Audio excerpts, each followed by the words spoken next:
नमस्कार दोस्तों, stock market studies में फिर से एक बार आपको बहुत-बहुत स्वागत है।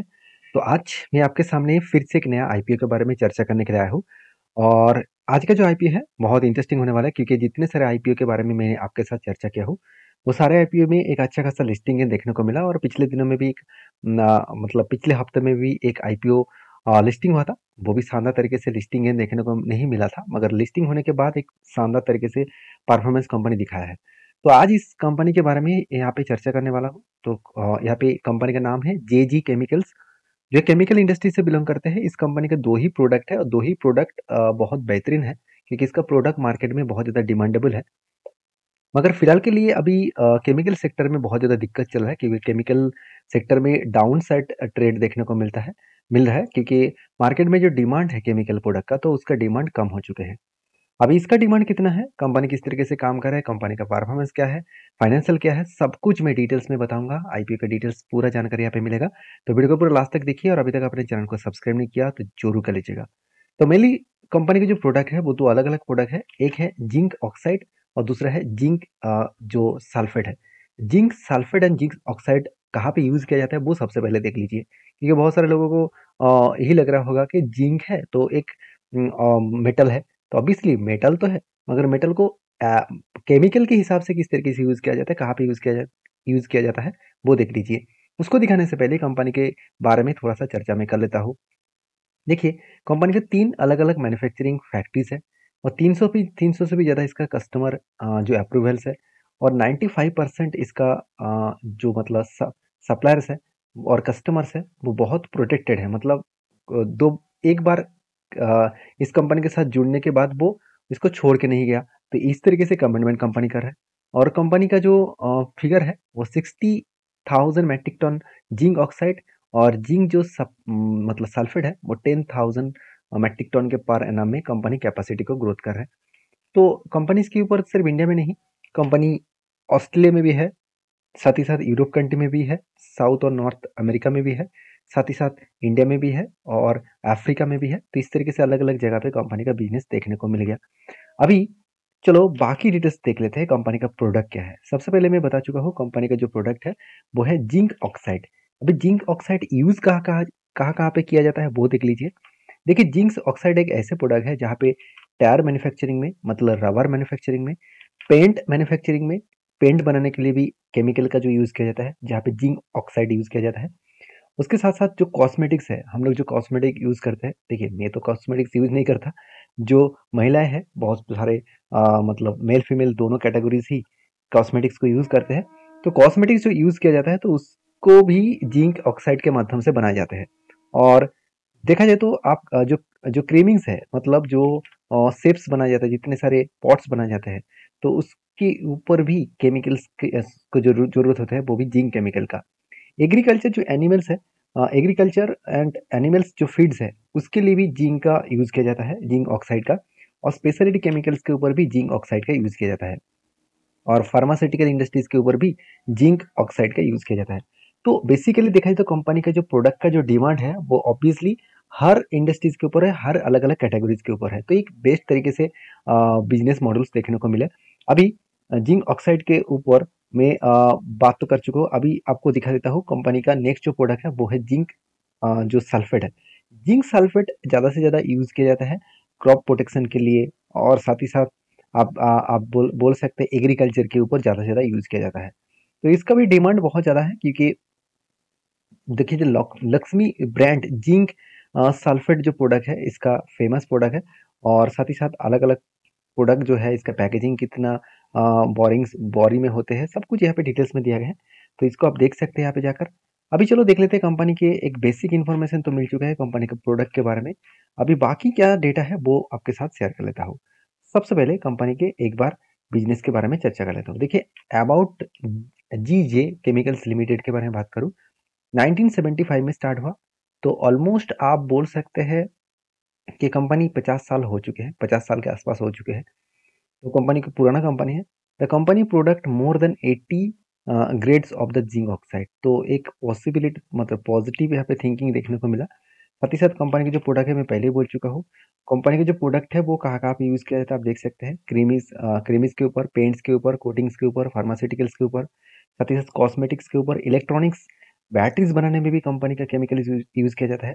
साथ ही साथ एग्रोकेमिकल्स के ऊपर, फर्टिलाइज़र्स के ऊपर, स्पेशलिटी केमिकल्स के ऊपर, लुब्रिकेंट ऑयल के ऊपर, ऑयल एंड गैस के ऊपर एंड एनिमल्स फीड्स के ऊपर। मतलब हर कोई कैटेगरीज़ के ऊपर यहाँ पे इस जिंक ऑक्साइड एंड जिंक के जो मतलब वो ऑक्साइड के साथ-साथ जिंक जो सल्फाइड है वो यूज़ किया जाता है। अभी देखिए the company operated 3 manufacturing factories है जो आप देख सकते हैं। आपको दिखेगा एक कोलकाता में है, वेस्ट बंगाल में और साथ ही साथ दूसरा आपको जो दिखेगा वो डिस्ट्रिक्ट ऑफ आंध्र प्रदेश में है।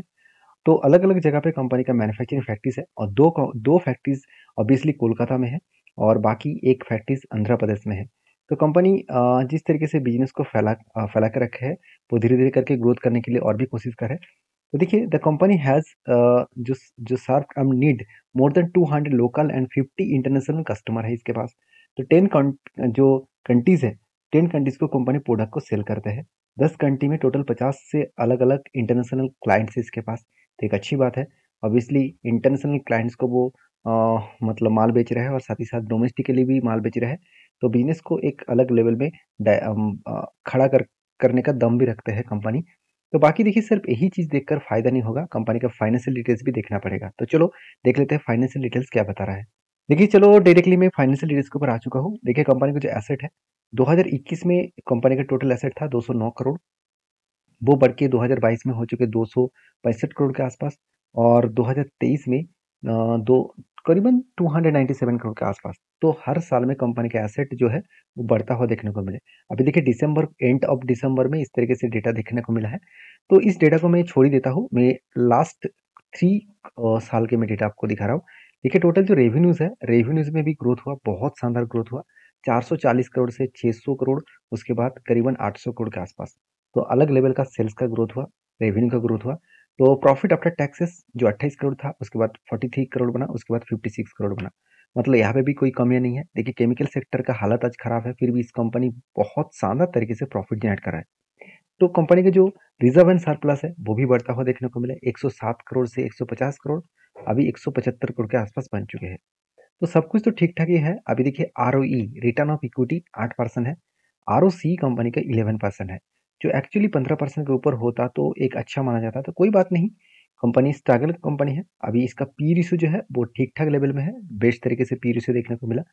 कंपनी डेप्थ एकदम ना के बराबर है, यही में सबसे मुझे बेस्ट लगा इस कंपनी के ऊपर। डेप्थ एकदम ना के बराबर है और कंपनी के जो बाकी पेड मार्जिन है वो 7.24 के आसपास है। अभी इस कंपनी के साथ बाकी जो कंपनीज है उसके साथ एक बार कंपेयर कर लेते हैं। बाकी इसका जो कंपटीटर है, जैसे आप देख सकते हैं कंपनी 3 अलग-अलग कंपनी से, जैसे यासो इंडस्ट्रीज है, एक पुराना कंपनी है, साथ ही साथ आप ये भी देख सकते हैं और एक कंपनी है जिसका नाम है नोसिल लिमिटेड, उसके साथ राजरतन ग्लोबल वायर्स लिमिटेड। ये तीनों कंपनी के साथ डायरेक्टली जेजी केमिकल्स के ऊपर मैं कंपेयर करूंगा। देखिए अर्निंग पर शेयर तो यहाँ पे अवेलेबल नहीं है और साथ ही साथ आप देखेंगे तो कंपनी का पी रेशियो तो मैं पहले ही बोल चुका हूँ। तो बाकी कंपनी से कंपनी का खुद का पी रेशियो ठीक ठाक ही देखने को मिले। अभी देखिए कंपनी का जो पीबी रेशियो है वो भी थोड़ा-सा कम दिखा और बाकी देखा जाए तो कंपेयर किया जाए तो कंपनी का बिज़नेस ठीक-ठाक ही चल रहा है। तो फाइनेंशियल डेटा के हिसाब से कंपनी का बिज़नेस ठीक-ठाक ही है। अभी देख लेते हैं कंपनी का आईपीओ के डिटेल्स के बारे में, मतलब कौन-सा डेट में आईपीओ आने वाला है। ध्यान से देखिएगा, आईपीओ का जो टोटल फिगर आउट है, मतलब आईपीओ का जो टोटल जो साइज़ है, वो कितने हैं आप देख सकते हैं, करीबन-करीबन 251 करोड़ के आसपास। छोटा-सा आईपीओ है। फिर भी इस कंपनी के ऊपर जो वैल्यूएशन मांगा जा रहा है वो 210 रुपीज़ से 221 के रुपीज़ के पर शेयर में यहाँ पे प्राइस बैंड मांगा जा रहा है। मतलब मुझे थोड़ा-सा प्राइस थोड़ा-सा हाइक लगा क्योंकि जितना टोटल इशू साइज़ है उनमें से प्राइस बैंड थोड़ा-सा मुझे ज़्यादा लगा। कोई बात नहीं, कंपनी खुद डिसाइड किया है तो प्राइस बैंड के हिसाब से ही लिस्टिंग होगा। तो कंपनी का फ्रेश इशू रहेगा 165 करोड़, मतलब खुद के बिजनेस के ऊपर फिर से इन्वेस्ट किया जाएगा 265 करोड़, सॉरी 165 करोड़, और बाकी अराउंड 85 करोड़ के आसपास ऑफर्स फॉर सेल रहेगा। मतलब वो पैसा प्रोमोटर के जेब में जाएगा। तो कंपनी के डेप्थ कम करने के लिए नहीं, कंपनी बिजनेस को और भी बड़ा करने के लिए इस तरीके से फ्रेश इशू किया जा रहा है। बाकी इस कंपनी के जो डेटा है उसके बारे में बात करूँ तो ओपनिंग डेट है 5 तारीख को, 5th of March. Closing date है 7 तारीख को और आपको अलॉटमेंट हो जाएगा 11 तारीख को। आपको पता चल जाएगा कि आपको मिला कि नहीं मिला। अगर नहीं मिला तो 12 तारीख को आपको पैसा वापस किया जाएगा। अगर मिल गया तो 12 तारीख को ही आपको डीमैट अकाउंट में ट्रांसफर किया जाएगा और लिस्टिंग देखने को मिलेगा 13 तारीख को। तो आईपीओ खरीदारी के लास्ट डेट है 7th ऑफ मार्च। तो उस डेट में आपको आईपीओ खरीदारी करना होगा शाम के 5 बजे से पहले। इस बात को याद रखना होगा। अभी देख लेते हैं कंपनी का ग्रे मार्केट प्रीमियम क्या बता रहा है। देखिए, मैं जब वीडियो बना रहा हूँ उस दिन में, मतलब 1 दिन पहले मैंने वीडियो बनाया और 29 तारीख को आप डेट ग्रे मार्केट प्रीमियम देखेंगे तो प्राइस बैंड 221 के आसपास है और कंपनी का ग्रे मार्केट प्रीमियम देखने को मिला है 27% के आसपास लिस्टिंग एंड देखने को मिलेगा। इस तरीके से कुछ अपडेट्स है। अभी देखिए, 1 दिन का ग्रे मार्केट प्रीमियम देखकर कुछ फ़ायदा नहीं होगा। तो मेरे खुद की एनालिसिस के हिसाब से मैं एक बात ज़रूर कहूँगा कि कंपनी का बिज़नेस मुझे स्ट्रॉन्ग लग रहा है। बाकी मार्केट आज बुल रन में है, अभी बुलिश मूड में है, तो इस सिचुएशन में जो आईपीओ आएगा तो एक बुलिश सिचुएशन देखने को मिलेगा। उसके साथ-साथ कंपनी का बिज़नेस भी अच्छा है, तो इसके ऊपर वेरीफ़ाई करके सारी चीज़ों को स्टडी करके काम करना। बाकी मेरे तरफ से कोई भी रिकमेंडेशन नहीं है, सारे डिटेल्स मैं आपके साथ इसीलिए शेयर किया क्योंकि कंपनी के बारे में जानकारी आपको पता चले। क्योंकि बहुत सारे दोस्तों का कमेंट्स भी होते हैं कि सर कोई भी आईपीओ का डेटा आए तो ज़रूर एक बार उसके ऊपर वीडियो बनाकर शेयर करना। तो वीडियो में जानकारी अच्छा लगे तो प्लीज़ लाइक करना। इसी तरीके से वीडियो पाने के लिए चैनल को सब्सक्राइब करना। और हाँ, अगर आपको इस आईपीओ में खरीदारी करना है तो लास्ट डेट में इसका ग्रे मार्केट प्रीमियम देखकर आप ज़रूर, आपका जो एडवाइज़र है उसके साथ डिस्कशन करके बाय करना। तो बाय सेल आपके ओपिनियन के उस हिसाब से होना चाहिए और एनालिसिस आप मेरे तरफ से सारी चीज़ों को देखकर सीख कर करिए। मिलते हैं नेक्स्ट वीडियो में, तब तक के लिए धन्यवाद।